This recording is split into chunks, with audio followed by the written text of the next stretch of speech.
ஷானி அபேசேகரவிடமிருந்து இந்த விசாரணைகளை மாற்ற வேண்டும், குற்றப்புலனாய்வு திணைக்களத்திடமிருந்து இந்த விசாரணைகளை மாற்ற வேண்டும் என்ற கோரிக்கை. இதற்கு இந்த கோரிக்கையை கோட்டை நீதிவான் நீதிமன்றத்திலே நடைபெறும் குற்றவியல் விசாரணையை மையப்படுத்திய வழக்கு நடவடிக்கைகளிலும் சுரேஷ் அலைவினுடைய சார்பிலே கோரப்பட்டிருந்தது. குற்றப்புலனாய்வு திணைக்களத்திடமிருந்து இதனை மாற்றுங்கள்.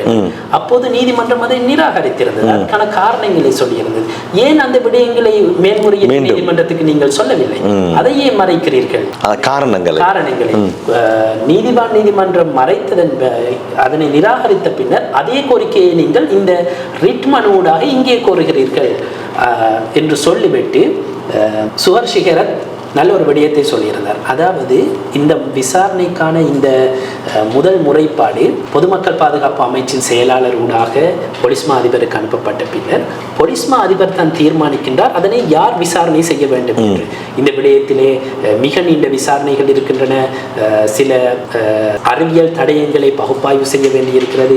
இவ்வாறான எல்லா வசதிகளும் உள்ள ஒரு விசாரணை அமைப்பு குற்றப்புலனாய்வு திணைக்களம் மட்டும்தான்.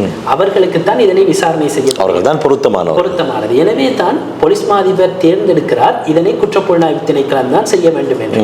போலீஸ் மா அதிபர் அவ்வாறு குற்றப்புலனாய்வு திணைக்களத்தை தேர்ந்தெடுக்கின்ற பொழுது ஷானி அபேசேகர குற்றப்புலனாய்வு திணைக்களத்தில் இல்லை, அவர் போலீஸ் சேவையிலேயே இல்லை. அப்படி இருக்கையில் குற்றப்புலனாய்வு திணைக்களத்திடமிருந்து இதனை ஏன் மாற்ற வேண்டும் என்று கோருகிறார்கள்? இதனை குற்றப்புலனாய்வு திணைக்களம் விசாரிக்காமல் பிட்டகொட்டுவ போலீஸா விசாரிக்கிறது. சுஹர் ஷிகரத் கேட்ட கேள்வி, குற்றப்புலனாய்வு திணைக்களத்திடமிருந்து இந்த விசாரணைகளை மாற்றுவதாக இருந்தால் எங்கே மாற்றுவது? பிட்டகொட்டுவ போலீஸுக்கா மாற்றுவது?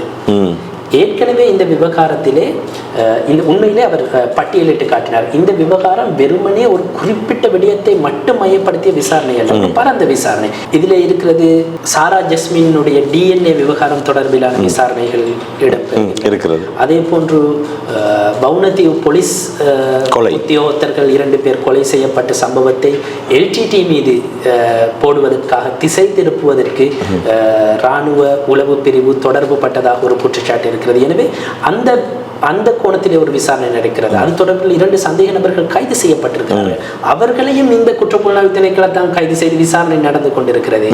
இப்போது சுரேஷ் அலைவினுடைய விசாரணையை மட்டும் குற்றப்புலனாய்வு திணைக்களத்திலிருந்து மாற்றினால் அவருடைய விசாரணையை ஒரு தரப்பினரும் இந்த விசாரணைகளை இன்னொரு தரப்பினரும் இன்னும் ஏதாவது வெளிப்படுகின்ற பொழுது அதனை இன்னொரு தரப்பும் விசாரணை செய்தால் இந்த விசாரணைகளை எப்படி பேலன்ஸ் பண்ணுவது, நேரிடையாக அல்லது முழுமையாக எப்படி முன்கொண்டு செல்வது என்ற கேள்வியை அவர் எழுப்புகின்றார். அதே போன்று இந்த விசாரணைகளை குற்றப்புலனாய்வு திணைக்களத்திடமிருந்து மாற்ற வேண்டும் என்ற கோரிக்கையை முன்வைக்க சுரேஷ் அலை தரப்பினர் பாவிக்கின்ற 2 முக்கியமான விடயங்கள். ஜனக் டி சில்வா ஜனாதிபதி விசாரணை ஆணைக்குழுவிலே குற்றப்புலனாய்வு திணைக்கள அதிகாரிகள் சரியாக விசாரணை செய்திருந்தால் உயிர்த்த ஞாயிறு தின தாக்குதல்களை தடுத்திருக்கலாம் என்ற ஒரு நிலைப்பாடு இருக்கிறது. எனவே அப்போது பொறுப்பிலே இருந்த ஷானி அபேசேகர் இதனை விசாரணை செய்யக்கூடாது என்ற ஒரு வாதத்தை முன்வைத்திருந்தார்.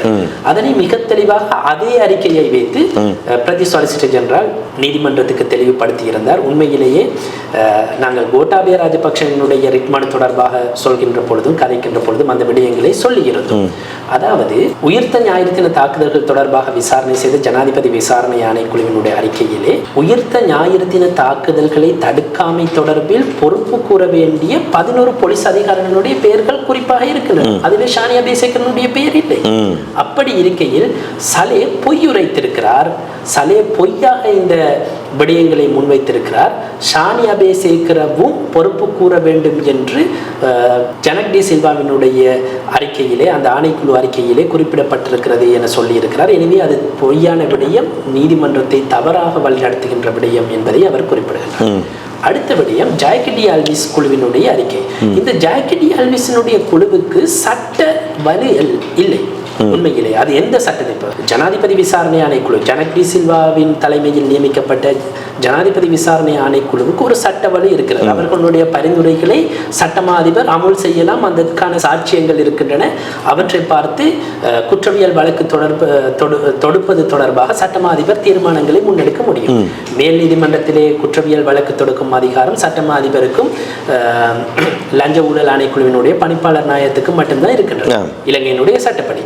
அப்படியானால் சட்டமா அதிபர் வழக்கொன்றை தொடுக்க வேண்டுமாக இருந்தால் அதற்கு எவிடன்ஸ் வேணும், உனக்கு சில விடயங்கள் வேண்டும். லீகல் பொடி ஒன்றூடாக அல்லது சட்ட ரீதியிலான கட்டமைப்பொன்றூடாக சட்டமா அதிபருக்கு வழங்கப்படுகின்ற பரிந்துரைகளை அடிப்படையாக கொண்டு சட்டமா அதிபர் செயற்பட முடியும். ஆனால் ஜாக்கிடி அல்விஸ் குழு எந்த சட்டத்தின் கீழ் அமைக்கப்பட்டிருக்கிறது? அவர்கள் தான் ஷானி ரவிக்கு எதிராக குற்றவியல் வழக்கு தொடுக்க வேண்டும் என்ற ஒரு பரிந்துரையை முன்வைத்திருக்கிறார்கள். சட்ட கட்டமைப்பொன்றுக்குள்ளிருந்து சட்டமா அதிபருக்கு பிறப்பிக்கப்படாத ஒரு பரிந்துரையை எப்படி சட்டமா அதிபர் அமல் செய்ய முடியும்? எனவே அந்த குழுவினுடைய அறிக்கையை நாங்கள் கணக்கில் கொள்ளவே தேவையில்லை என்பது சுவர்ஷிகர பிரதி சொலிசிட்டர் ஜெனரலுடைய வாதமாக இருந்தது.